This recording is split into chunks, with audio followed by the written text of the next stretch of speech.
गुजरात को भारतीय जनता पार्टी का प्रयोगशाला कहा जाता है।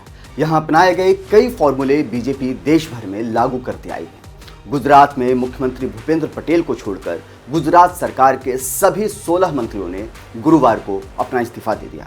आज नई मंत्रिमंडल ने कार्यभार संभाल लिया है और इस नए मंत्रिमंडल में कई नए चेहरे हैं। लेकिन सवाल है कि अचानक गुजरात के सभी मंत्रियों ने इस्तीफा क्यों दिया?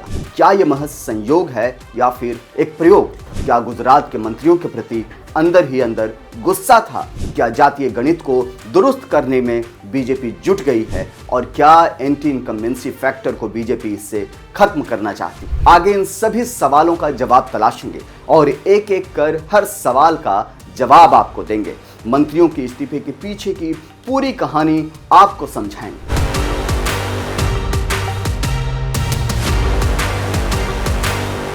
साल था 2021। विधानसभा चुनाव से ठीक एक साल पहले बीजेपी ने पूरा कैबिनेट बदल दिया था। तब मुख्यमंत्री विजय रूपाणी को भी जाना पड़ा था। अब साल है 2025। वही कहानी, बस किरदार नए हैं। मुख्यमंत्री की कुर्सी वही है, भूपेंद्र पटेल के नाम से, पर पूरी टीम फिर से रीसेट मोड में है।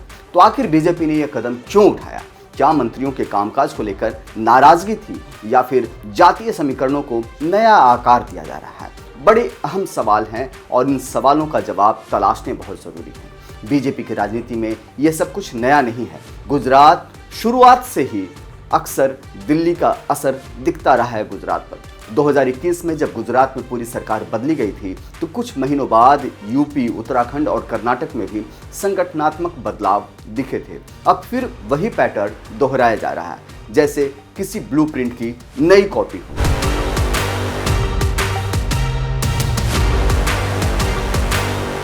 नए मंत्रियों में कई युवा चेहरे हैं, कई ऐसे जिन्हें अब तक सिर्फ संगठन में देखा गया था।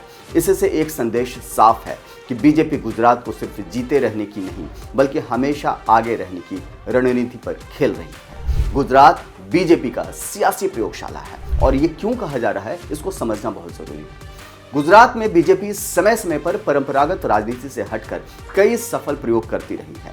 उसे राजनीतिक लाभ भी मिलता रहा है। बीजेपी का नो रिपीट फॉर्मूला सबसे ज्यादा हिट रहा। पुराने चेहरे को हटाकर नए चेहरों को मैदान में उतारकर विपक्ष के सारे गणित को बिगाड़ती रही है। गुजरात में सत्ता विरोधी लहर से निपटने के लिए बीजेपी इस फॉर्मूले को अपनी प्रयोगशाला में कई बार आजमा चुकी है। गुजरात पीएम मोदी और अमित शाह का गृह राज्य है। गुजरात के सत्ता पे बीजेपी पहली बार 1995 में सत्ता में आई, जिसके बाद से आज तक काबिज है। 3 दशक से बीजेपी नरेंद्र मोदी के नाम और काम पर चुनाव लड़ रही है। इस तरह 2027 का चुनाव बीजेपी की साख के साथ साथ पीएम मोदी की प्रतिष्ठा से भी जुड़ गया है। ऐसे में बीजेपी कोई भी सियासी रिस्क नहीं लेना चाहती। यही वजह है कि चुनाव से 2 साल पहले गुजरात सरकार में सियासी सर्जरी करने का दांव चला गया है। बता दें कि 2021 में बीजेपी ने विजय रूपाणी के नेतृत्व वाली पूरी सरकार बदल दी थी। मुख्यमंत्री से लेकर सभी मंत्रियों को एक झटके में हटाकर नए सीएम से लेकर मंत्री तक बना दिए थे। बीजेपी ने पूरी सरकार बदलकर गुजरात के सारे समीकरण बिगाड़ दिए थे।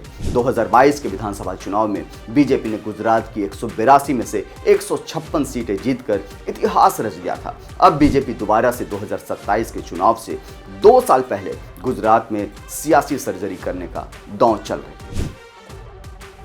भूपेंद्र पटेल सरकार में सियासी सर्जरी कर बीजेपी 2027 के विधानसभा चुनाव से पहले 2026 में होने वाले शहरी निकाय चुनाव को जीतने की रणनीति बना रही है। बीजेपी के सामने इन चुनावों में अपने सियासी दबदबे को बरकरार रखने की सबसे बड़ी चुनौती है। अहमदाबाद से लेकर बड़ोदरा, सूरत, राजकोट समेत कई नगर निगमों में चुनाव होंगे। गुजरात में बीजेपी शुरुआत से लेकर अभी की ग्रामीण क्षेत्रों की अपेक्षा शहरी विस्तार में अधिक मजबूत है।